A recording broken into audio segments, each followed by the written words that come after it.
What's up, guys? Welcome back to the JP and Trav show on the JP and Trav YouTube channel. As always, it's your host with the most, JP. To my right, I'm a distinguished brother, friend, co-host, Travis J. Davidson, or better known today as Road Dog Trav. How you doing, brother?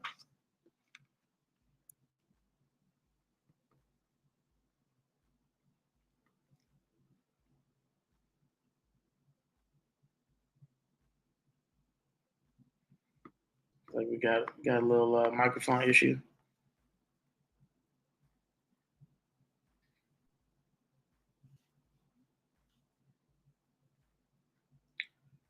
Well, we'll wait for Trav to get his mic back working. But welcome in. For those of you who are joining us, make sure you like, comment, subscribe. We appreciate everybody who has supported us thus far.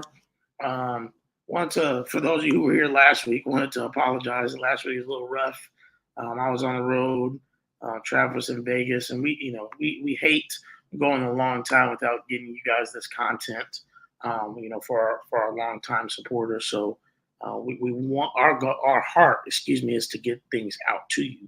However, sometimes obviously it can be to the detriment of the quality of the show, which is something we never want.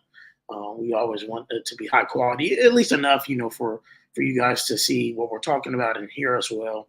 We're never going to be, some of these super duper high quality shows. We're not pouring thousands of dollars into it. We're showing people. Obviously, we want to do our best, and we've gotten a few different gadgets, if you will. Actually, we started out today with a cool little one.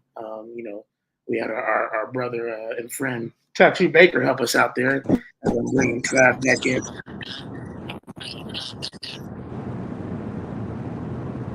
All right, you got me now?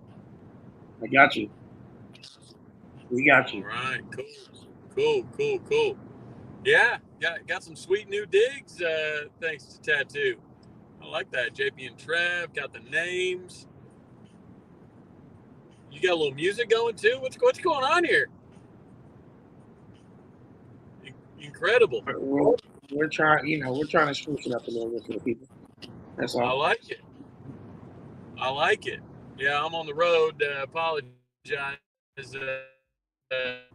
Not in the normal setting, but I'm in a lot better setup than I was last week, as I was stuck in Vegas. Let's see.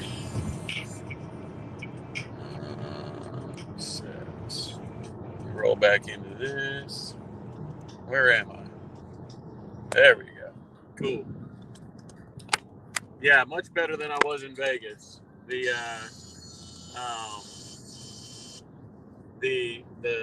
Sin City does not make for good podcasting, I'll tell you that much. Especially walking down the strip. I felt bad because at one point Jay was running the whole show. I know. It was just him.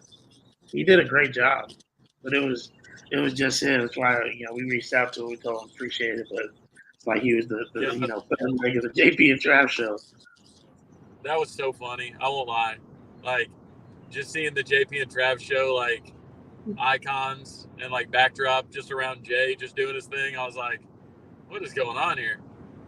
Hey, Jay a beast, though. So we appreciate him. Yep, Jay was good. So, how are you doing today, man? I'm good. I can't complain. Getting ready for school. We got school starting next Friday, and so a lot of things going on. But I'm excited for the start of the year. I'm excited for the start of fall camp on Monday. It's gonna be really School starting already. That's crazy. It comes so quick.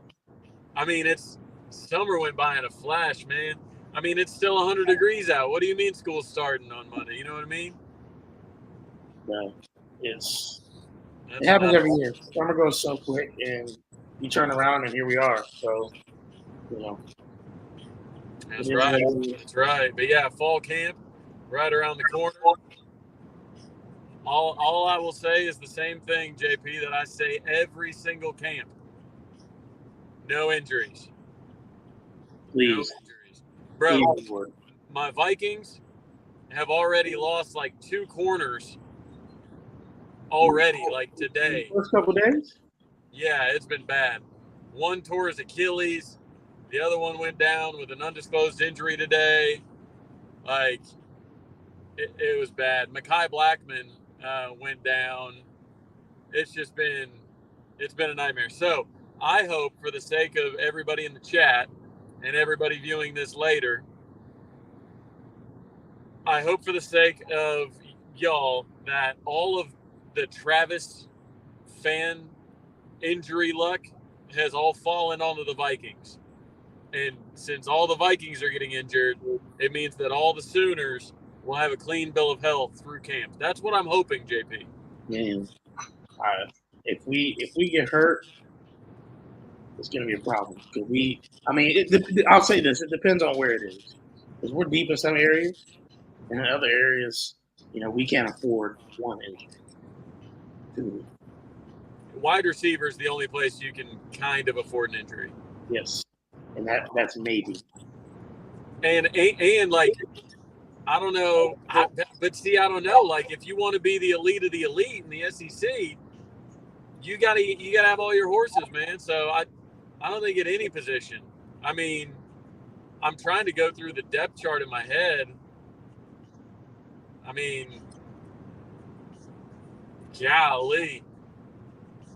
Backer and wide receiver probably are 2 deepest positions, but those are 2 positions that are led by 2 guys that are going to be on national award, watch lists, already are, and Deion Burks and Danny Stutzman. So it's like, yeah, you're sure deep at those positions, but you can't lose those 2 guys. Yeah, not at all. Not at all. I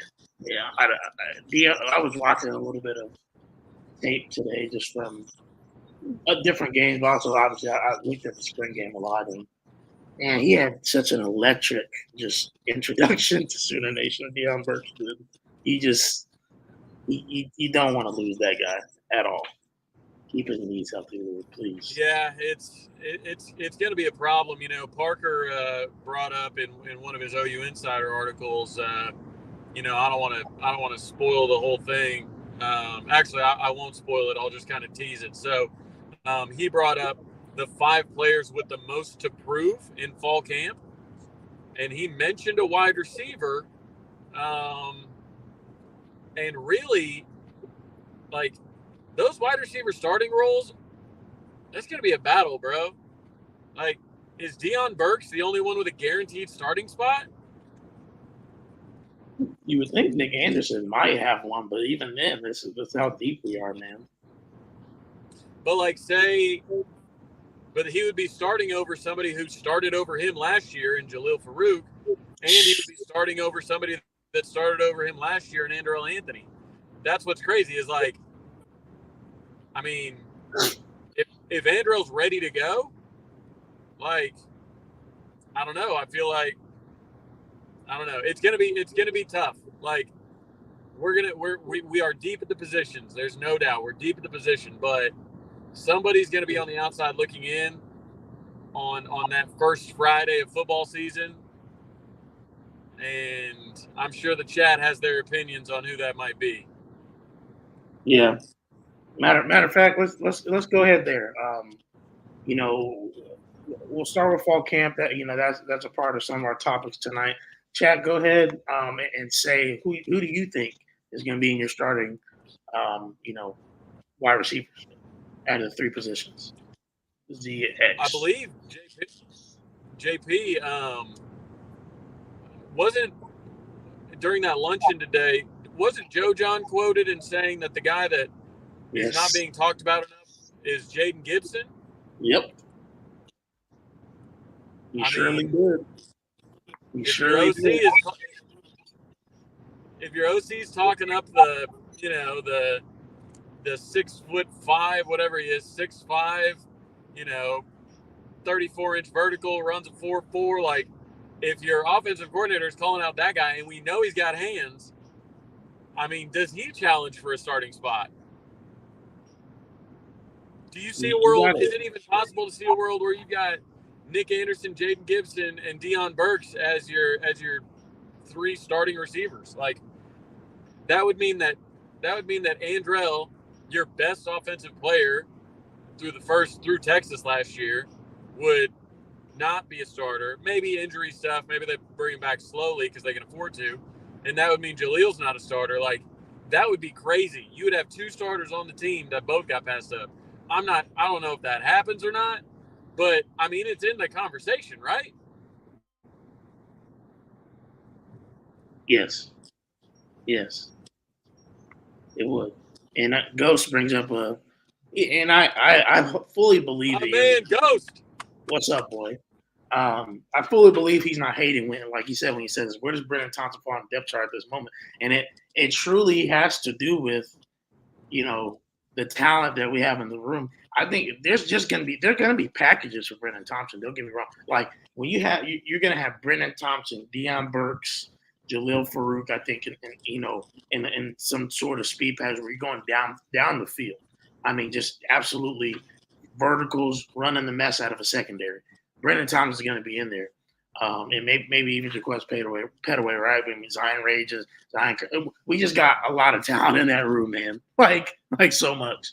If you really sit back and think about it, it's just the wealth of riches. And the best part about it, Trav, real quick, is that once some of these receivers get tired, we just replace them. That's where it comes. Like, oh, Deion Burks just ran, 2 30, 40-yard verticals. He's gassed. Throw Brennan Thompson in there and let him take the quarterback. Because the defensive back has to run with him.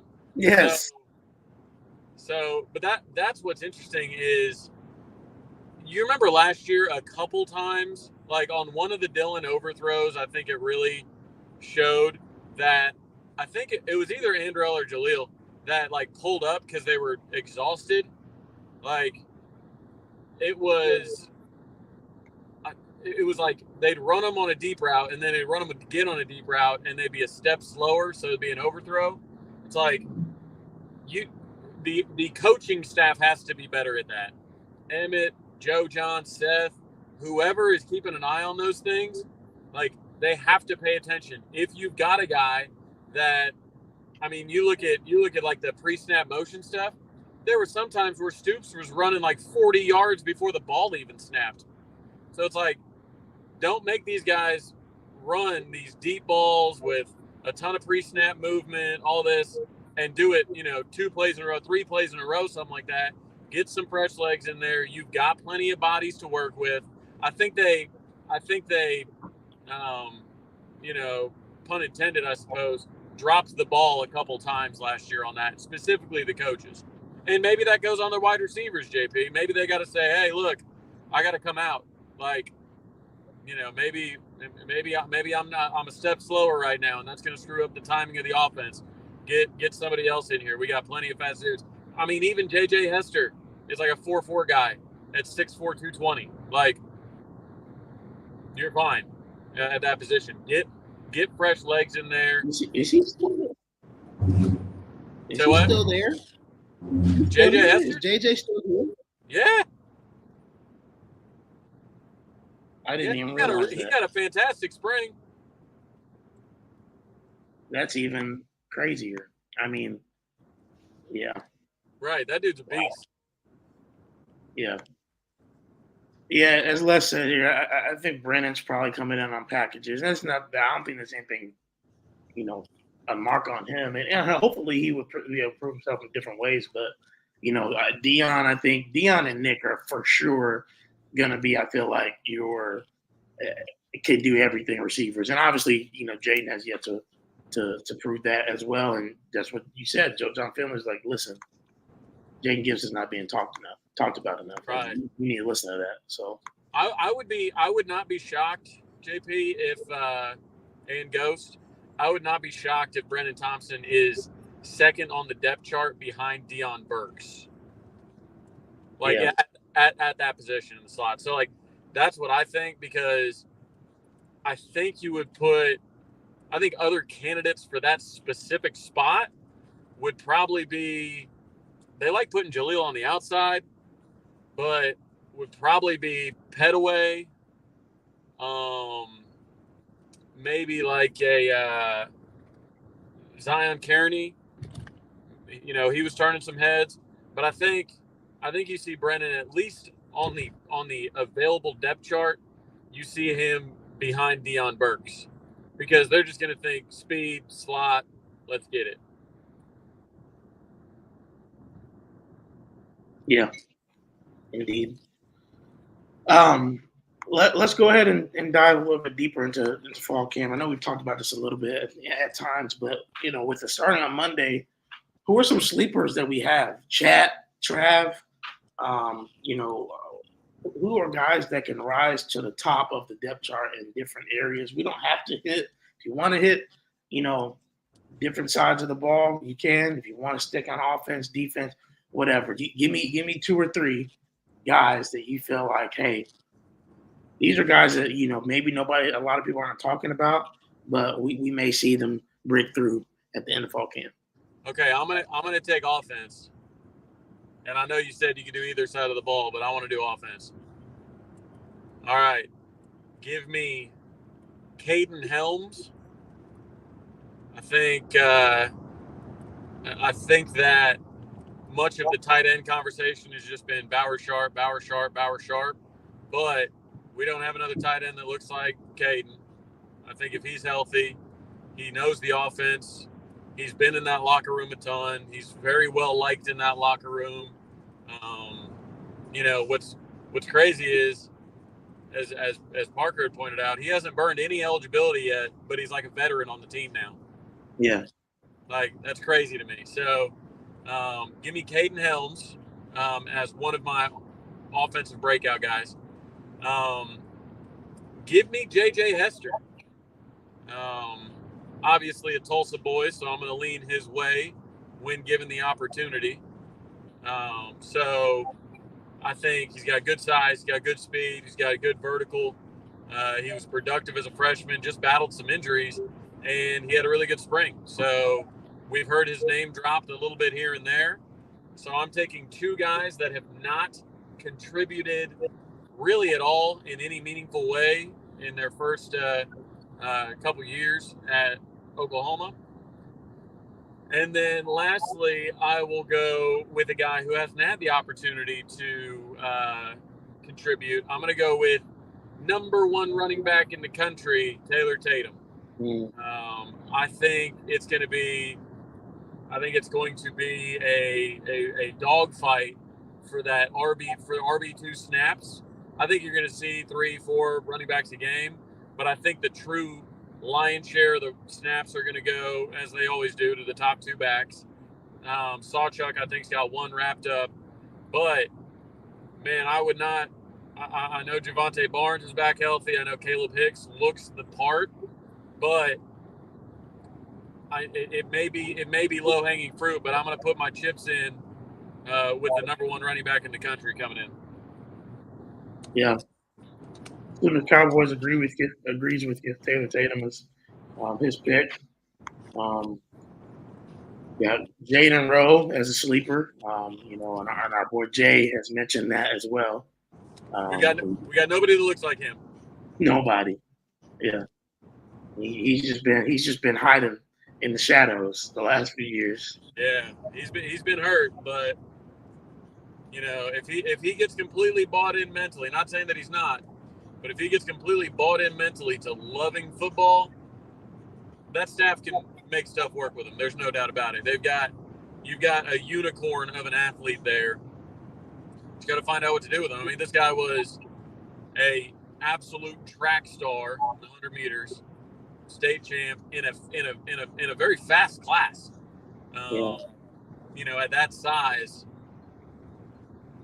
we've got options, but I would love to see Jaden Rowe pop off. Yeah, indeed. We have Isaiah Autry from Eric Cooper on offensive line. Yeah. Good things done there. David Stone, another one from the Chicago Cowboys. And it would be real nice, JP, if David Stone and Jaden Jackson were as advertised, like early. You know what I mean? Like, can you imagine just the weight off of our yes, but the collective fan base's shoulders if you had two true freshmen that were ready to contribute in the SEC in year one, and you added them to DJ Terry and Grayson Halton and Dominic Williams and all these cats. Like, you were just ready with two bona fide studs. Like, that would relieve so much pressure off, I hate to say it, but the 25 class, really. Yeah. I mean, yeah, you've got some dogs in there coming in, and Floyd Bucard, Trent Wilson, but like it would give them a little bit of time to not have to be on the two deep in year one. You know what I mean? Yeah, indeed. That's, man, just thinking about if they're able to come in like that immediately right off the bat. Just imagine what they're going to be, the next few years, and just the precedent it would set for defensive line recruiting at Oklahoma. Yeah, I mean, that's why you pay Bates the big money, right? Go develop those dudes. Yeah. My sentimental tight end is Fanuli. Yeah, tight end room's going to be interesting this year, right? Because there's a reason tight end recruiting has dropped off, is because we have no tight end production to speak of. So, not that Ohio State does, but I digress. I just think that if Joe John wants to turn around his tight end recruiting, him and Luttrell are going to have to focus on getting them the ball. And you're dealing with a first-year starter in Jackson Arnold and JFA. Man, the best friend of a young quarterback is a run game and a tight end that can be a security blanket over the middle. Like, you give Jackson that, offense is going to be just fine. Yeah, 100%. And the easier we can make things for Jackson in this first year, the better. Fully believe he's going to have a great year, but the more that the defense can be what we think it can be, and a lot of that starts up front. I mean, what we're going to do in tight end room as well, like you said, we can have safety valves for him. That's going to make his job a lot easier too. His life a lot easier in general. Right. We didn't really have that last year, so. And competent ones that you can keep in and help block, that are a threat to go down the field on you. Yes. Because if there is no threat for the tight end, or if he's not going to get thrown to or whatever, then cool, run your route. It doesn't matter. Like, I don't have to worry about even following you, because you're not going to get him the ball. I mean, Stogner was running wide open a lot last year. I won't lie. But we never got him the ball. So, like, at least make him think twice. Is this guy going to block me? Is this guy going to run past me? If he does run past me, do I need to flip my hips and go because I'm in trouble? Yeah. Or are they going to ignore him like they did last year? So having that tight end, and, I hope these boys are ready to block, because we're going to run the damn ball this year. Yes, that's for sure. I can't wait to see that. Can't wait to see the packages Steph Luttrell got wrapped up for us in the running game, and how he's going to mix that into the air raid. Man, I think it's going to be a beautiful thing to see. Let's continue to go down this list here. We got Zion Kearney, a huge 4-star wide receiver in this last class that, has a lot of potential. He looks good. Physically, he looks incredible. Yeah. Yep. Logan Howland to help us all sleep better at night about tackle depth. Yeah. I like Logan Allen a lot. I'm sure I've told this story, but I was on campus corner with General Booty during the season last year after one of the early games, and talking about how he was running the scout team and whatnot, and he was like, "Man, watch out for Logan Allen. They're like, he doesn't miss a single rep. He's busting his ass in there." No, in general, he probably said busting his butt, but he's like, and now it looks like he's put on a bunch of good weight. What was I think George and all those guys tweeted out the updated roster. Yeah, let me see if I Logan can Allen find it. was beefing up. He was up to like 280 or something, wasn't he? Yeah, let me see if I can find it. Yeah, just type in Logan Allen to the search bar. But yeah, that's a guy, again, converted, tight end type, real thin, had all the tools. All they had to do was beef that guy up, and apparently he's that dude on the scout team. So, okay. And what's interesting is Brent Venables said that roster wasn't exactly the end-all, be-all, and that PJ is up at 260 now. First of all, if PJ's at 260, yeah, that's gonna be a problem. God bless those nutritionists, because that 260 is that's not bad weight. That guy cannot gain bad weight. No. So if PJ's at 260 coming off that edge, man, that's going to be a sight to behold. But that makes me wonder, JP, about if the roster wasn't right and JP's actually much heavier, what's Logan Howland at, right? What's David Stone at? What's Jaden Jackson? Right. Sorry, trying to get this lifted up here for us. This was what Trav was talking about. What do we have here? 317 for Logan Howland. What is it? 317? Yep. Bro, that's nice. Yeah, you had Ozida at 318. Spencer Brown 321. I mean, all these guys are up. Biggest guy that went up the most was Fubechi Wewu. Fubechi Wewu? Yeah. What's he at now? 339. That's a big old boy right there at the guard position. That is a large. So I want you to do something for me real quick. Look at Logan Howland's 247 recruiting profile. So he's 317 pounds now. I want you to look up what he was whenever he was in high school, when he was being scouted, when we signed him as a 3-star out of the Hun Prep Academy in Pennsylvania. Wait, Pennsylvania, New Jersey, Pennsylvania. I think it was it Pennsylvania? It was New Jersey. It was New Jersey. Yeah, the Hun is in because Shu is our Jersey boy. But look up on 247 what Logan Howland was weight wise as a recruit. I want to say it was like 250 or something like that. Like it was 260. Like it was thin. Here we are, 284. What was it? 6'6", 284. Man, I feel like it was even lighter. Go to as a recruit, see if it lightens up, or view recruiting profile. If you're on the right side, view recruiting profile.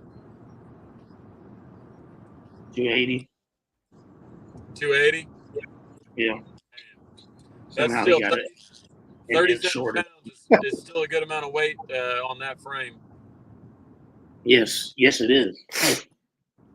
Yeah, I thought he'd started a lot lighter than that even, but I was wrong. But still, 280, you ain't playing tackle at 280. You ain't playing tackle at 280 in FCS, let alone the SEC. No, not at all. Not at all. So, yeah, man, it's insane to think about, just what why am I drawing a blank on Smitty's name right now? What Smitty has done since he's been here, and this is a conversation I was having, and we have this conversation all the time, Travis, right, on this show, especially. We're Bill beating both stands, and like I was having a conversation with Bob Stoops statue, and we've had this conversation probably 4 to 5 times of just the cycle of getting mad that we're not signing said large star, in their opinion, recruit. And I understand. We talked about this. We understand the frustration. But if we're going to give somebody benefit of the doubt, I'm giving a guy that has had 2 tackles taken in the first round of the last 2 years. I'm giving him that benefit of the doubt. He has the best center in the NFL right now, Free Humphrey. That guy went through Bill Bedenbaugh's school. Like it just and part of the reason he was like, well, how do we go from 2018 Joe Moore Award to where we're at now? And it's like, well, look, I mean that was towards the end of Smitty's time there, right? But B, you also have to realize, like, every year after that, it started to decline. Even when we finally got Smitty back in 2022, like, you're not going to see those results in 1 year. But even then, since Smitty's been here, we've sent 2 first-round tackles to the league. Right. Since he's been here. So I'm like, I mean, there's some proof right there. But also, like, guys have gone on, whether it's, even Wanye Morris. Talk about him. We talk about who was our big tackle last year that transferred in from Stanford? I'm drawing a blank on his. Walter Rouse. Talk about him getting drafted. Like, I mean, my thing is this with Bill Bedenbaugh's recruiting. He is currently recruiting better than he ever has, and he's had some of the best offensive lines in college football since he's been here. So it's like, when you look at that Joe Moore line, there was like 1, 2, 4 stars, I think, on it. Yeah. Everybody else was a 2 and 3 star. Bruce Amia, Ben Powers were 3 stars. I mean, Orlando Brown was a 3-star. Right. So it's like, I don't get how you can talk out both sides of your mouth. Yeah. I don't get how you can have a guy that has turned out incredible offensive lines with 2, 3, and 4-star guys, and put him in the NFL and performed well and been the most consistent unit over the last decade, but then whine that he misses on 5 stars. Yeah. Like, it's fine. He clearly doesn't need them. And honestly, Afalava, like, he loves him. Like, he's like, I don't care what the recruiting services say. And honestly, as far as I don't care what the recruiting services say, I trust Bill Bedenbaugh's opinion of what he wants in an offensive lineman more than in any recruiting service. That's just how it is. And which you should. Like, but that being said, he absolutely wanted Lamont Rogers. He absolutely wanted Ty Haywood. Yeah. He wants Babalola. He wants Fasusi. So I don't want to make it seem like I'm just saying, like, oh, Bill Bedenbaugh actually doesn't think any of these guys that he hasn't landed are any good. I don't want, like, I'm not going to make that excuse. But what I'm saying is, it's silly to complain about Bill Bedenbaugh's recruiting as it relates to the on-field, because he's had some of the best offensive lines in college football in the last decade. His guys go to the NFL. They get to their second contract in the NFL.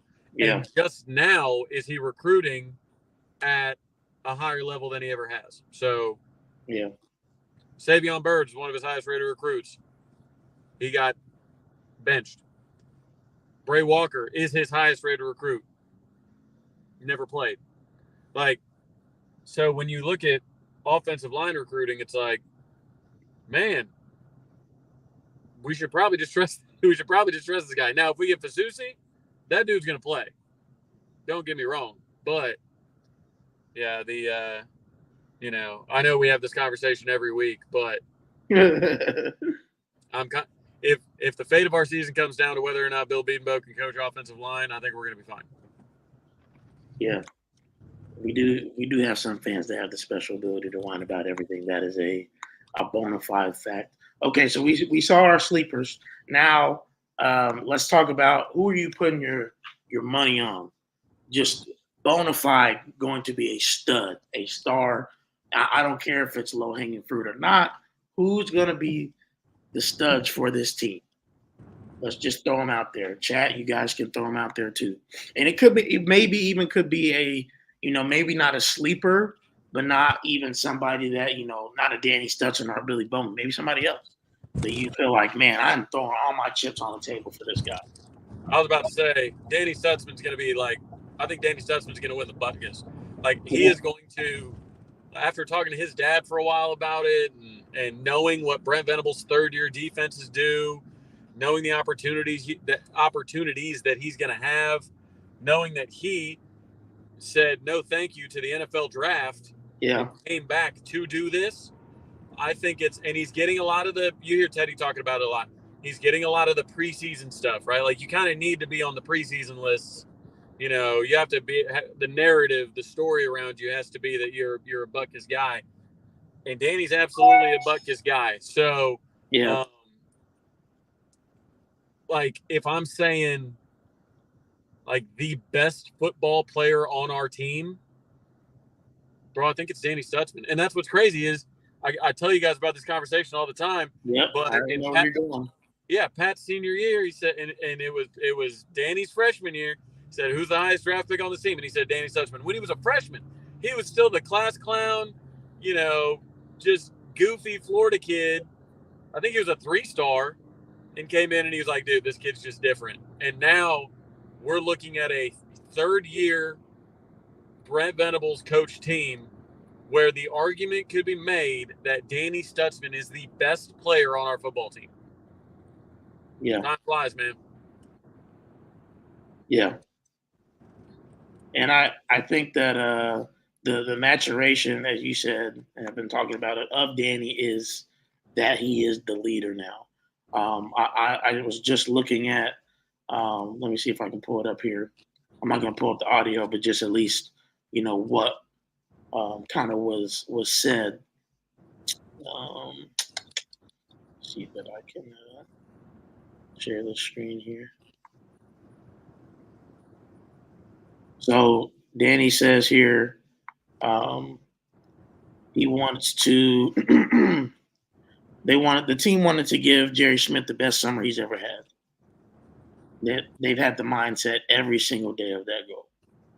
I mean, when you talk about leadership, but also thinking about the type of stories we've heard, right, from what do they call it, Schmitty stories or whatever else, stories, whatever, mess with Schmitty in the summertime, like just the moniker that's come with that, and the fact that you have a guy that's like, we all as a team wanted to give Schmitty his best summer. That I think should tell you about the mindset of this team going into the year. I mean, I think we all hope the year is what we want it to be, and we, our schedule or not, like I think it's still in front of us. But like having a team with that mindset is the difference. And you have leaders like Danny that decided to come back, and that is Bona-Fide going to be not only one of the best linebackers in college football, but one of the best players in college football. What else could you ask for? Right. And his was it Brent Venables' comment today that said he thinks they had the best summer that they've had in a really, really long time? I mean, that's a direct reflection of the workouts. Yeah. I mean, obviously, he would have rather not have the DUIs, but yeah. I mean, I'll take it over drug deals gone bad that ended up in pistol whippings. But I just think that the team, I don't know if they're in their heads about like wanting to make sure they don't disappoint everybody and fall on their face in the SEC, or or as we keep saying, this is a year 3 Venables team. This is a year 3 Venables defense. They're going to be good. I think they will contend to be the best defense in the SEC. Yeah. Right, because when Brent's had his dudes in the past, whether it be at Oklahoma or at Clemson, like that's what happens. They end up being one of the best defenses in the country, if not the best defense in the country. So you're putting your money on, I want you to read some of those comments while I get gas. Yes. It's $2.99 here, man. It's like $3.20 in Tulsa. So $2.99. Yikes. Got to cash in. Amazing. Yeah. So Les Wilson has a Stutzman, obviously Bowman, Peyton, and Gentry. And I mean, to be honest, and guys, go ahead and whoever's in here, put specific players, right, that you're putting your money on to have a great year. I don't care if it's low hanging fruit. We said Danny Stutzman, we said Billy Bowman, great. Let's get some more in here. Um, you said Peyton Bowman. You said Gentry Williams. I mean, man, I watched some highlights of Gentry the other day. And I think if he stays healthy, man, he's got a shot to be. Who was our last first round corner? Was Aaron Colvin our last first round corner? Did he go in the first round? I don't remember. I don't know if Trevor remembers either while he's grabbing some gas right now. But somebody remind me in the comments if Aaron Colvin was our last first round corner, or maybe we had to go all the way back to Jamel Fleming. But Gentry has that ability, man. Like he had 3 picks last year. I mean, that's as a freshman is amazing. It's truly amazing, for a freshman. It will be BB's best team he's had since returning to OU. Yep, and it's coming at a time where we have to, man, we're going to have a tough schedule. So, you wouldn't rather have it any other way. Defense will be fire. Gentry healthy, first rounder. Yep. Any update on the kicker? I mean, there is a new kicker on the team. Kirby, BB talked about Schmidt is in a battle with somebody, right now. So, there's that. Are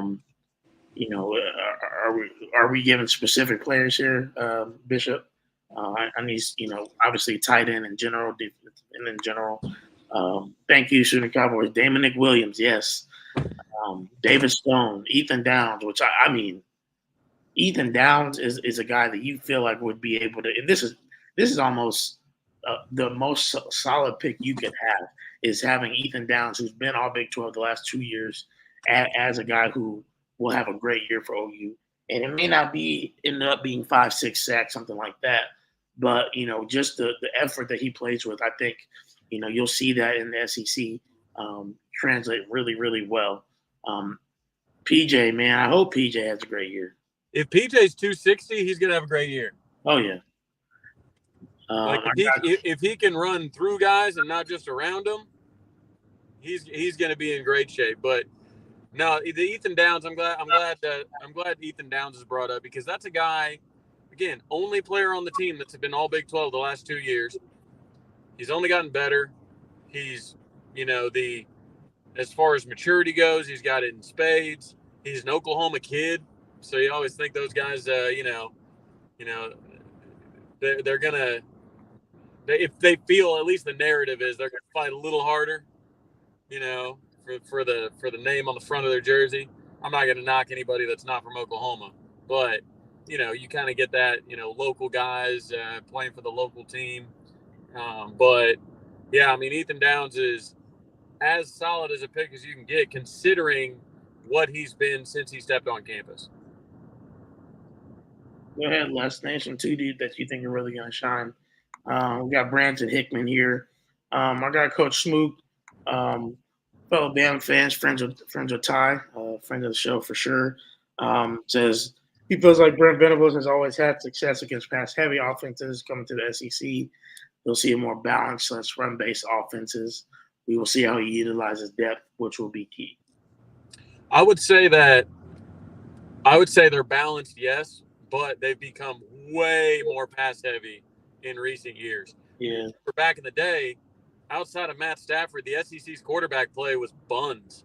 Like, it was basically, you remember back to the Alabama teams, Coach. It was, you had quarterbacks that could not screw it up, but when you got guys like, Derrick Henry in the backfield and the best defense in the country, like, you can usually, win that way. Like, it's been interesting because the Big 12 got made fun of for throwing the ball all around the yard all those years, with all that Leach influence everywhere.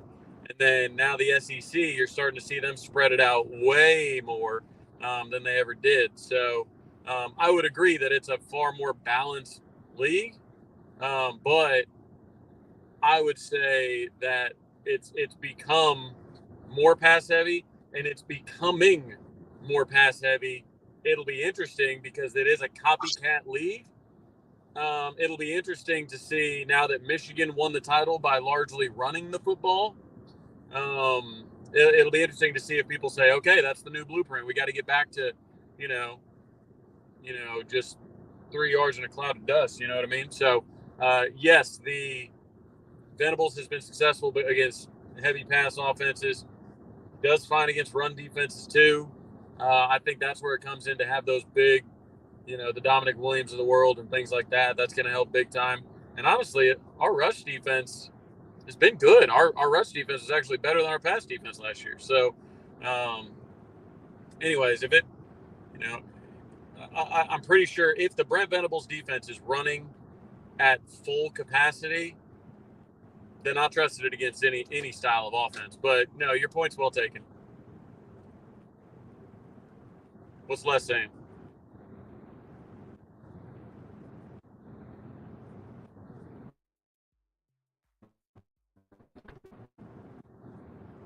Didn't realize I was muted. My bad, guys. Jackson is going to be so. I was like, man, am I losing you or what? Than what is expected this year. Yeah, 100%. I think that, and I actually, let me pull it up. I was looking a little bit earlier at something that Seth Luttrell said earlier today during the what was it exactly that they had today, Trav? Like, what did they call it? Because it wasn't like it was like the touchdown club luncheon or something like that. Touchdown. You had Joe John and you had Joe John and Seth sitting at one table, and then you had Brent and Zach Alley sitting at the other table. Some media was present. Toby Rowland narrated it. Yeah, but just right here, Seth was saying on Jackson Arnold's offseason, he's put in a lot of work and understanding defensive identification and coverages. This spring against our defense, it was frustrating, especially for a young quarterback. But he's seeing a lot of different looks, which I think, again, is huge for a quarterback to go through, just the multiple defense that Brent Venables runs and has. But also, like, we all saw, at the Alamo Bowl, just the sheer talent that Jackson Arnold has. We all saw it in that bomb he threw to Brennan Thompson right out of halftime. We saw it in that in the first half when he was rolling left and hit Nick Anderson for a toe drag swag touchdown, in the left side of the end zone, back of the end zone. Like, that throw was stupid. It was dumb. Like, he shouldn't have been able to make that throw. That's the type of talent he has. But he also made, especially early on, some boneheaded mistakes. All right, that very early on had us like, oh man, like.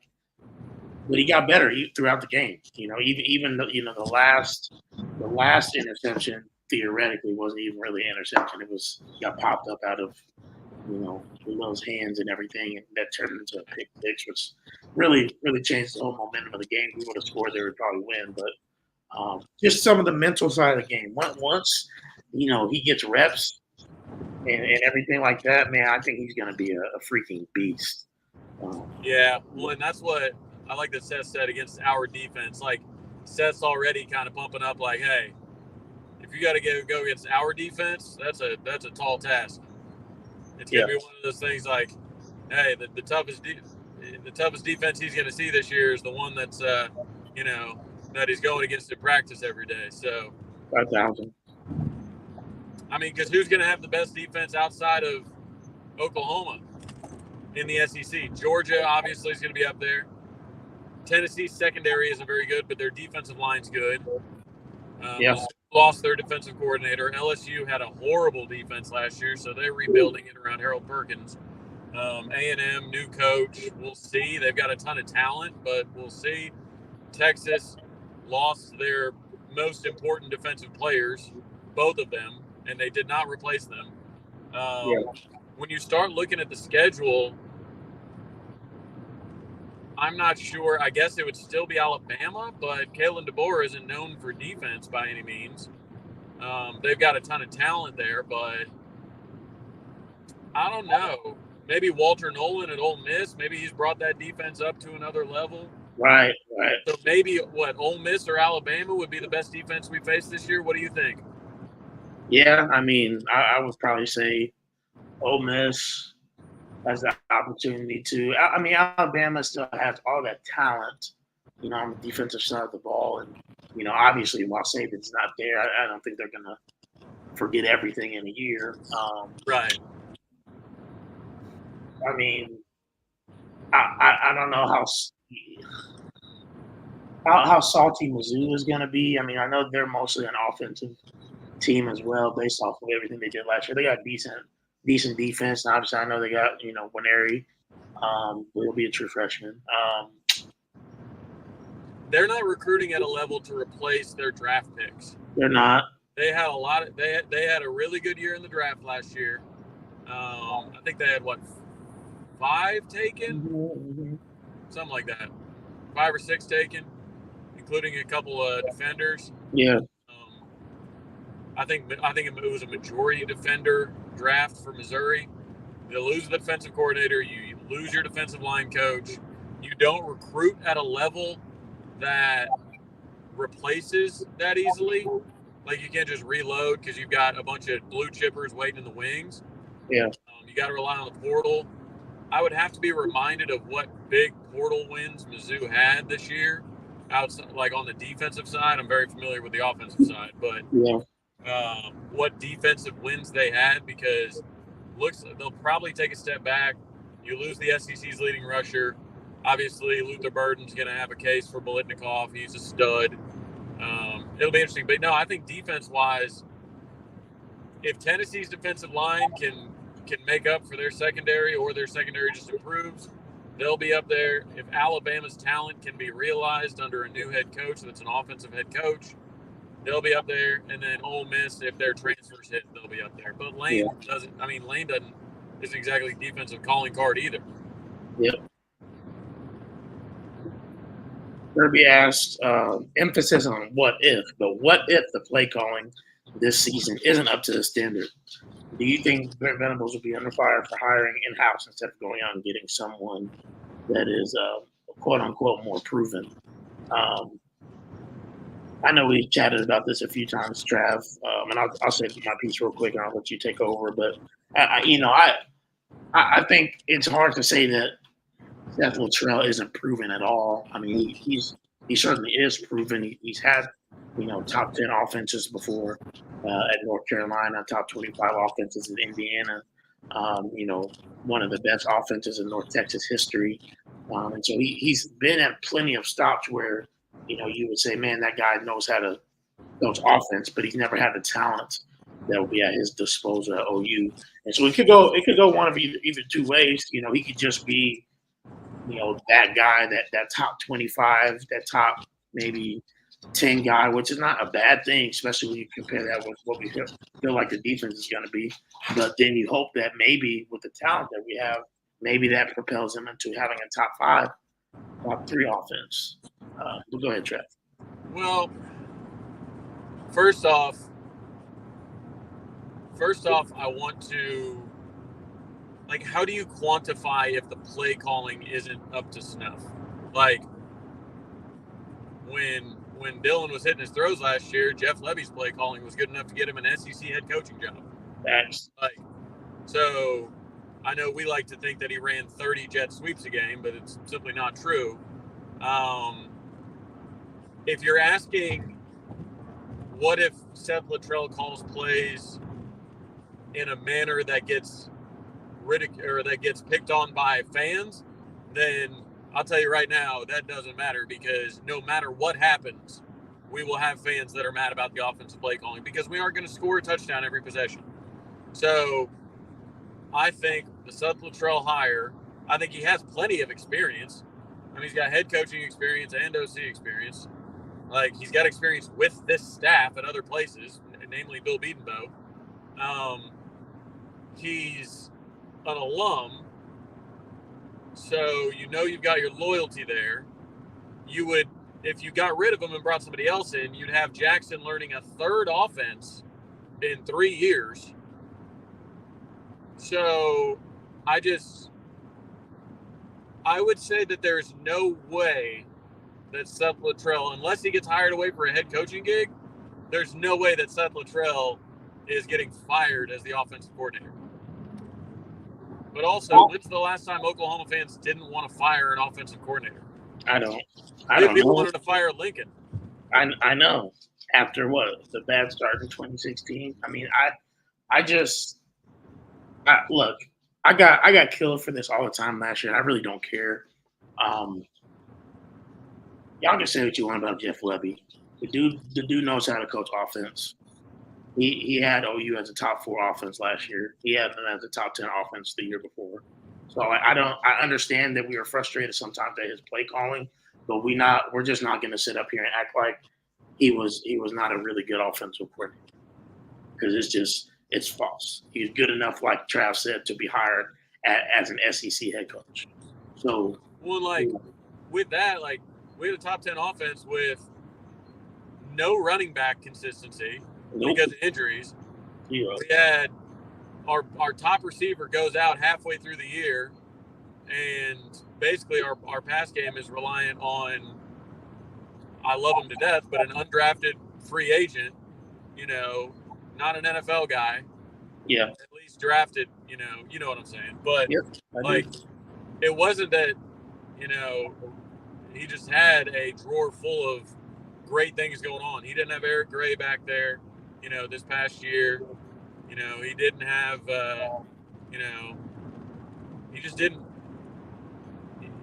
I don't know. Jeff Levy can coach offense, and I think everybody being mad at him, I think part of it is the Art Briles ties. I get that, but the fact he put up 2 top 10 offense, what's good enough? I don't know. That's what I'm saying. Hold Seth Luttrell to those same standards. If he doesn't have the number 1 offense in the country this year, is he a failure? What about then what about the number 2? What about the number 3? I just don't. I don't know. I don't know if we got so spoiled by being an offensive powerhouse for a decade that now we think that anything less than a top 3 offense is a fireable offense. I don't know what happened. With Brent Venables' offense, or with Brent Venables' team, that's going to be a defensive-led team. You might have an offense that's ranked in the teens, God forbid, even the 20s. But guess what? You're going to win more games because you're not having to get into shootouts. So, I don't know. I think the notion that Seth Luttrell is unproven isn't the case. But also, I think he brings other things to the table, and I don't think you want Jackson Arnold, one of your most highly touted quarterback prospects in the program's history, to have 3 different play callers in his only 3 years in college. We talk about the lack of consistency that Baker Mayfield has to deal with in the pros, the lack of consistency that Jalen Hurts has to deal with in the pros. We have that under our control at Oklahoma. So to throw another wrench into his development just doesn't seem like a good idea. I agree. Yeah, and you're not seeing what's going on in the comments. I just, we have. I love you. I love the fans. I love Margin. To say it looked bad all the way around, but you had a top 5 offense just makes no sense to me. Do we have moments where we could have been better? And maybe, correct me if I'm wrong, if you're talking about critical plays or I guess maybe time management, that's what you guys are talking about. Okay. I can see that, especially obviously in the Kansas and Oklahoma State games. But just the notion that we just fell into a top 5 offense, and it just that doesn't just happen by accident. It was bad. You bring up Oklahoma State, Levy didn't tell Dylan and Javonte to line up incorrectly and cause that fumble. Gosh. He didn't ask the center to snap it into Dylan's knees the other time and bounce for another fumble. Did not. He's not telling that's not bad play calling. That's bad execution, and he can't go out there and throw the ball too. You know what I mean? So to say it looked bad, that's even more impressive. That it looked bad, and it still ended up a top 5 offense. Bravo. That's what I'm saying. That's why I'm so confused, Travis. How do we get to a point where I mean, I guess if you want to say that it's it looks good on the outside, but on the inside it's faulty. I mean, do you want to say the same thing about Lincoln Riley's offenses? Like, I mean, because if I'm being, you want to be real? Do we want to be real right now? A lot of Lincoln Riley stuff. He's a great play caller as well. He's a great offensive coordinator. We know this. A lot of Lincoln Riley stuff got saved by having great quarterbacks. He didn't draw up Baker making plays out of nothing. He didn't draw up Kyler making plays out of nothing, or Jalen, right? I mean, that's why when Spencer Rattler was struggling, and he couldn't actually do anything in terms of mobility. What happened? What happened with Caleb Williams last year? I know he had to try to score 50-point game, but what happened when down the stretch? So like I don't know, Trav. I'll get off of it, but it's just to act like I just think it's an odd, like, I think we are, and this is part of being blue blood fans, we are spoiled rotten.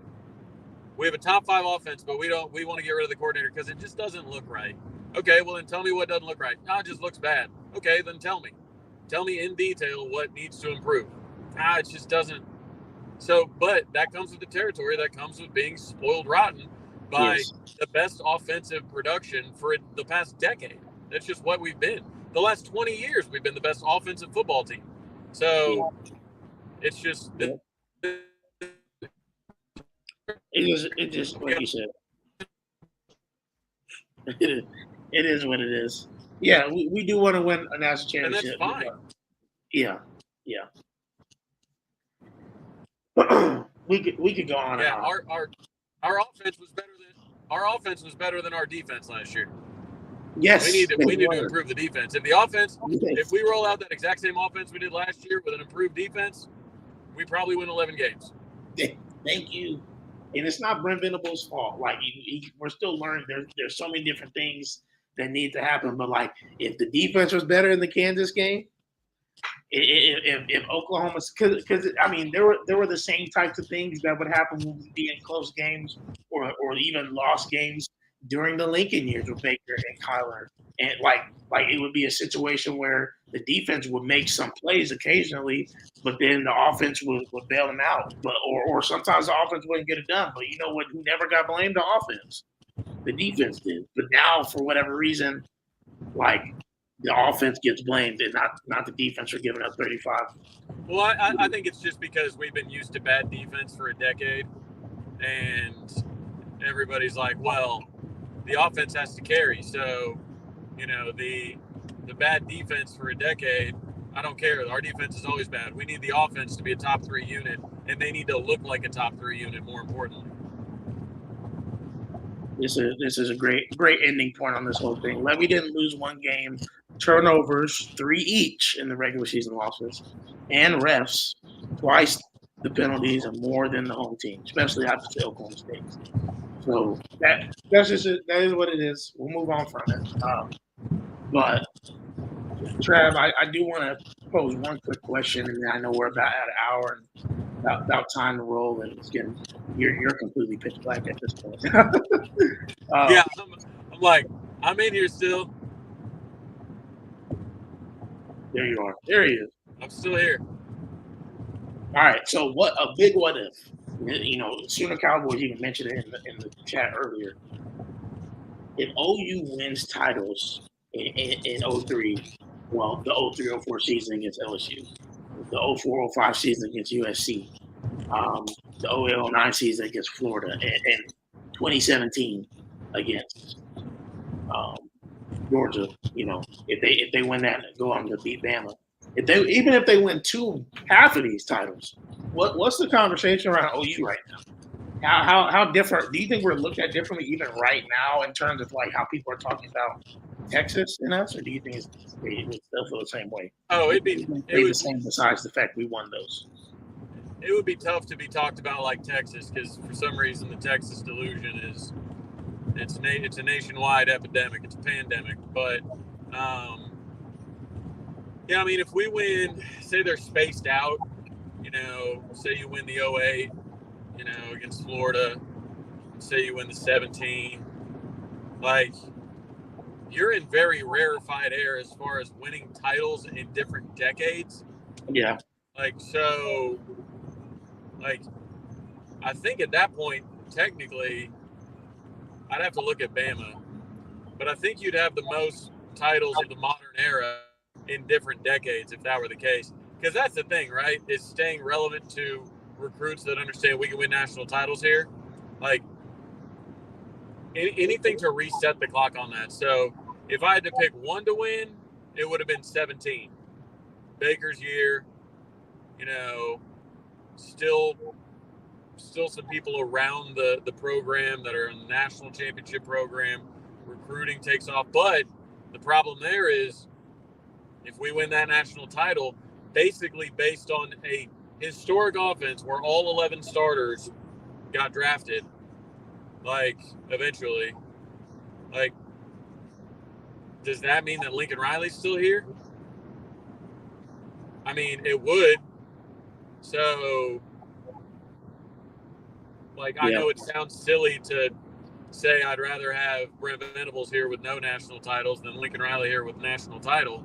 I still, no matter what, want the national title, but it does change some things. You would be further, like, if you won a national title with a historic offense and the worst defense maybe to ever win a national title, you would be validating that style moving forward. So it would be, hey, we can continue to ignore defense. We're just going to try and win with historic offense around here. And that would be maddening. Absolutely maddening. Yeah. I'm letting y'all know if we won in 2017, I would have been insufferable. Truly. Like Baker's year. Baker winning would have been special. It would have been rough. Man. It would have. Riley still would have been gone. I mean, I don't know. If we win in 2017, I don't know. Well, I guess if he could have still left, I guess, but right, but I bet OU tries a lot harder to keep him. Or right, exactly. Like crazy early. Yes. Like a Jimbo type. And things are going so well at that point, he wouldn't have reason to look around. The offense was not the championship roster. Defense was not. Or maybe we know that he wants to eventually coach in the NFL. What if he wins the national title in college and then just says, you know what, I'm going to hardball this thing. I'm out of here. So maybe we still have Venables, but we have a national title to show for it. Yeah. We did have 2 NFL guys on the line, actually. Say what? He says no disrespect to anybody on the defensive line for OU in 2017, but if OU had one NFL guy on the D line, we would have beat Georgia, and we actually had 2. Ogbo got drafted. Neville Gallimore got drafted. They were both on the offense or defensive line. Right. So, I mean, even somebody in the secondary that could just tackle a Georgia running back. Yes. I don't know. Our linebackers and our safety play was definitely just down those years. Besides Kenneth Murray Jr., that's it. Yeah. Good. Now you made me sad right at the end of the pod. Appreciate it. I know. I'm sorry. I shouldn't have brought it up with this. Yeah. So it is what it is. But anyways, yeah, I agree. I mean, I think if OU wins titles, even have 2 of those years, even if you go, against LSU in 03 and then, maybe Baker's year, I just think that the conversation is so much different because right now we're either known as Choklahoma because we didn't win those, and they acknowledge that we've been great, had a great 20-year run. Well, we've always been great, but the 20-year run has been one of the greatest in history. We just haven't capped it off for championships, or people just act like Oklahoma's irrelevant and nothing you do nothing they've done matter because we haven't won national championships, and just act like the 20 years hasn't happened. Like I talked to an Ohio State fan the other day. I'm like, look, bro, I'm not gonna sit here and act like we better than Ohio State right now, or we're on their level. That's asinine to say. I'm not gonna do that. But what we not gonna do is act like Ohio State historically is so much better than Oklahoma. to the fact that like he was talking like nobody knows who the Sooners are, nobody knows this, nobody knows that, because he was trying to defend that they have nuts on their helmets. But that's that's neither here nor there. Yeah. Alabama's pretty much the only ones now that have separated themselves from the pack. Yes, and it's thanks to Saban. Yeah. He's a blue blood unto himself. Yes, he is. All by himself. Yeah. Yep. Well, you got anything else for the people, Trav?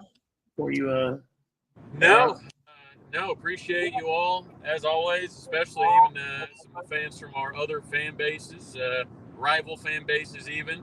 It's fun having you guys on.